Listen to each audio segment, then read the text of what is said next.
So originally the plan was to come out here and do a review of the GoPro Hero 12, but as you can see by the wind, we will head back into the studio. All right, we're back in the studio, and as promised, we're doing a review of the GoPro Hero 12. Now, I've been skiing a lot with this camera and really enjoying it, so I thought I'd do a review as a photographer and filmmaker and tell you what I like about the GoPro Hero 12. So we're going to talk through specs, build quality, and ergonomics. We're going to talk about focus performance, image quality. I'm going to show you some sample footage throughout this video, and we're going to talk about some alternatives and the value that I think this camera offers. So first up, in terms of specs, there's a whole bunch of specs about the GoPro, but I'm going to talk about the ones that are most important to me. There's really only three. The first one is this max lens mod. Previously, there was a max lens mod for GoPro, but it limited your recording resolution. So with this thing, you can get 4K 60, which allows you to do slow motion, and it gives you a super wide perspective. In addition, you can do some horizon leveling, which is a great thing to do for your footage if you want that style of look. Now, in addition to the max lens mod, you've also got longer battery life.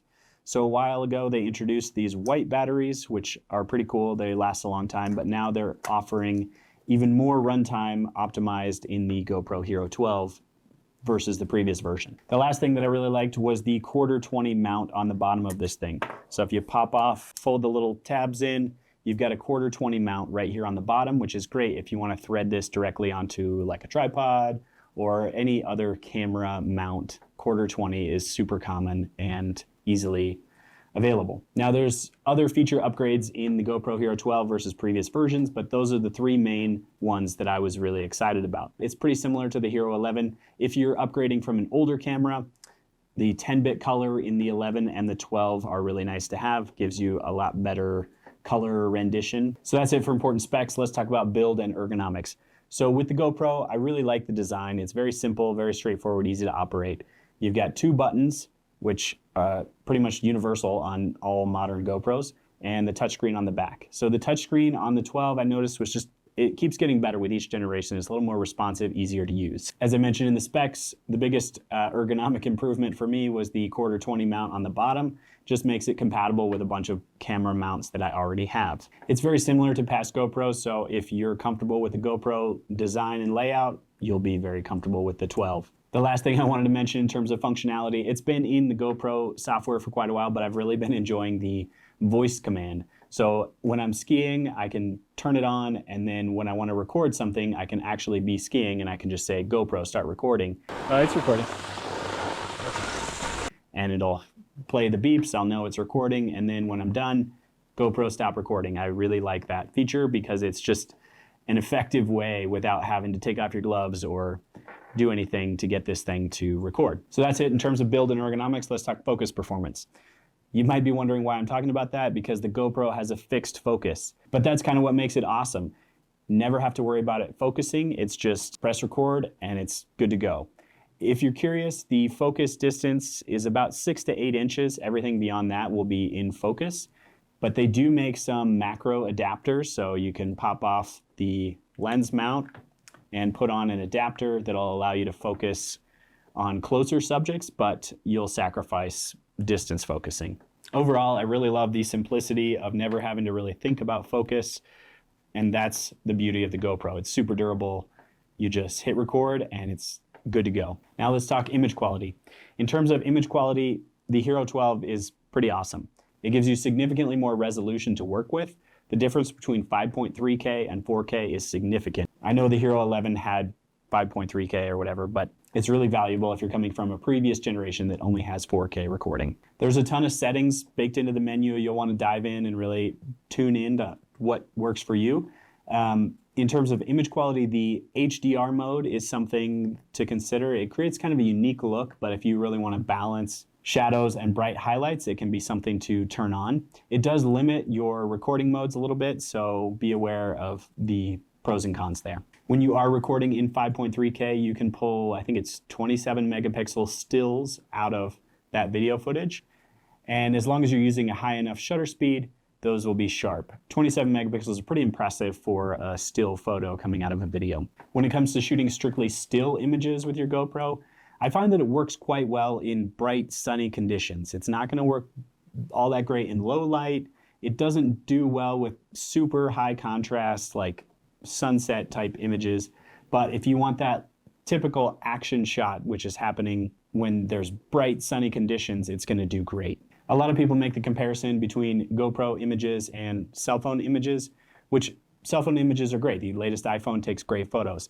But the thing about a GoPro is that it's super simple to use. It's super durable. You can really not have to worry about it. Whereas I like to keep my cell phone screen nice and unbroken. And the GoPro is just way more rugged. In addition, it doesn't have all the distractions of a phone. If I pull this thing out, I know I'm specifically recording photo or video, whereas if I pull my phone out, I might have notifications or things that are just pulling my attention away from what I want to be doing. So sample images, I'll throw a few sample images on the screen, but you can also look throughout this video at all the footage. I've really been enjoying the GoPro footage. It does have one look to it. That's pretty much the GoPro wide angle look, but if that's something that you're interested in and you want the simplicity of capturing everything, then the GoPro is a great choice. The action cam market has become somewhat crowded. There's lots of alternatives to the GoPro. You might be looking at the DJI Osmo Action, very similar to the GoPro. They have, they're always trying to one-up each other with specs. I would say that the GoPro is my choice just because I'm familiar with the interface. Not to say that the DJI isn't also a great option, but I just prefer the consistency. There's a familiarity that comes with the GoPro. The Osmo Action is cheaper, but it doesn't have a max lens mod capability, so that's something you're sacrificing if you choose that. Another one to consider is the Insta360 Ace Pro. It's more expensive. It has some cool looking features and I would be interested to try it out, but it's just not as familiar. So that's kind of where I land in terms of making my choice, is unless something is significantly better in terms of specs or performance or some characteristic, I'm going to stick with what I know. At around $400, this camera is a solid value.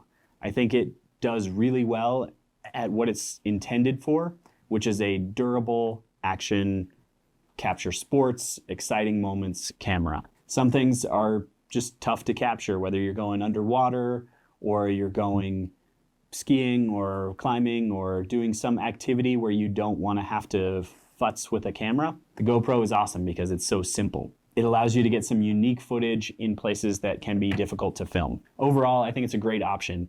And for me, this camera kind of covers two lanes. I use it in commercial video production pretty regularly for a unique angle, whether it's putting it on an athlete or putting it in a location where it's somewhat vulnerable.